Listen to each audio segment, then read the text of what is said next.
Poladpur police Thane हद्दीमध्ये एका अल्पवयीन मुलीचं अपहरण झाल्याची घटना नुकतीच घडली असून पोलीस या मुलीचा शोध घेत आहेत। अस्मिता कृष्ण पवार राहणार आड चांभारगणी तालुका पोलादपूर असं अपहरण झालेल्या मुलीचं नाव असून मुलीच्या वडिलांनी पोलादपूर पोलीस ठाण्यात तक्रार दाखल केली आहे। 22 फेब्रुवारी रोजी अस्मिता हिला शाळेला न जाण्याच्या कारणावरून आईनं बडबड केली।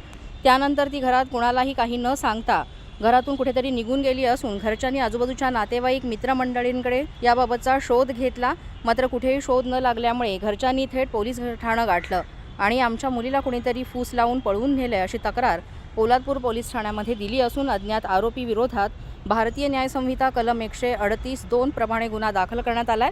रंग सावळा, उंची 4 फूट 10 इंच, केस काळे, अंगाने सडपातळ, चेहरा गोल, नाक सरळ, डोळे काळे, अंगात निळ्या रंगाचा टॉप, त्यावर पिवळ्या रंगाचे पानांची डिझाईन, त्यावर लाल रंगाचं टी-शर्ट, काळ्या रंगाची लेगिन्स, पायात सँडल असं वर्णन पोलिसांनी तक्रारीमध्ये नमूद केलंय। पोलादपूर पोलीस ठाण्याचे सहाय्यक पोलीस निरीक्षक रावडे या संपूर्ण गुन्ह्याचा अधिक तपास करीत आहेत। जागृत महाराष्ट्र न्यूज, रामदास चव्हाण, महाड, रायगड।